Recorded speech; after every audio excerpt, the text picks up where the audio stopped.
इस चैनल के सभी दर्शकों को मनोज पुरी का नमस्कार। आज हम प्राण और उपप्राण के विषय में जानकारी प्रदान करेंगे। मानव शरीर में प्राण को 10 भागों में बांटा गया है। इनमें 5 प्राण और 5 उपप्राण हैं। प्राणमय कोश इन्हीं 10 के मिलने से बनता है। वह मुख्य प्राण हैं अपान, समान, प्राण, उदान और व्यान। उपप्राणों को देवदत्त, क्रकल, कूर्म, नाग और धनंजय नाम दिया गया है। आयुर्वेद के अनुसार प्राण सूर्य से निकलता है।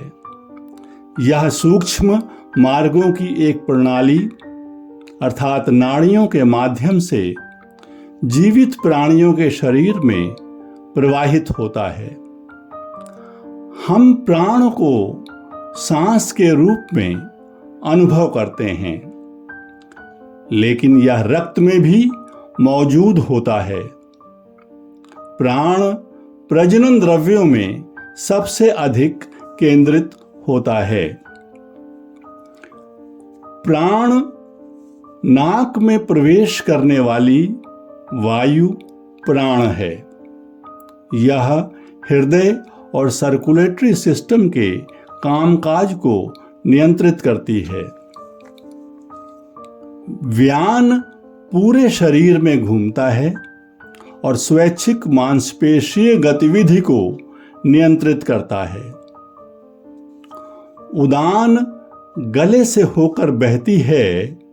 यह स्वर रज्जुओं को नियंत्रित करती है और स्थिति के मांग के अनुसार बोलने, हंसने, रोने और गाने की विभिन्न ध्वनियों को उत्पन्न करने की क्षमता को नियंत्रित करती है।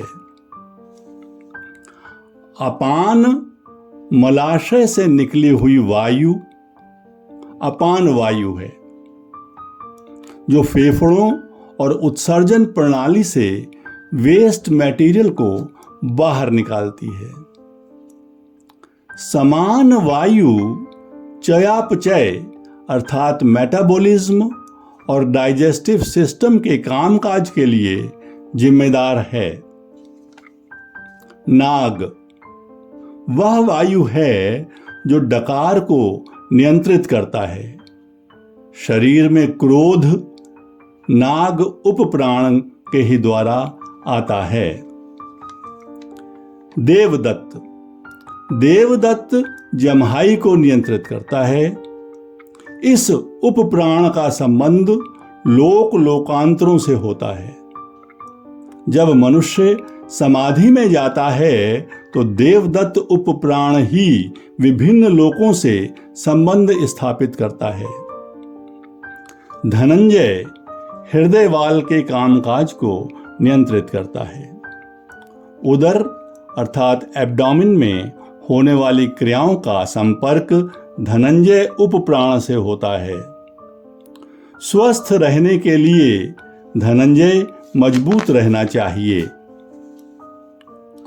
कूर्म इसके द्वारा संकुचनकारी गतिविधियों जैसे पलक झपकना आदि को नियंत्रित करना है।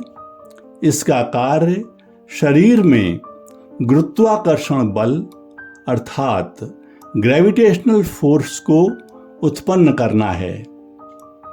इस बल से शरीर की एकाग्रता होती है। जब मनुष्य की मृत्यु होती है तो सबसे पहले कूर्म उपप्राण अपना कार्य छोड़ देता है। क्रकल ये उपप्राण छींक को नियंत्रित करता है। ये उपप्राण उचित मात्रा में ऊर्जा, विटामिन और एंजाइम्स की सप्लाई को नियंत्रित करता है। साधना के लिए इस उपप्राण को मजबूत बनाना आवश्यक है।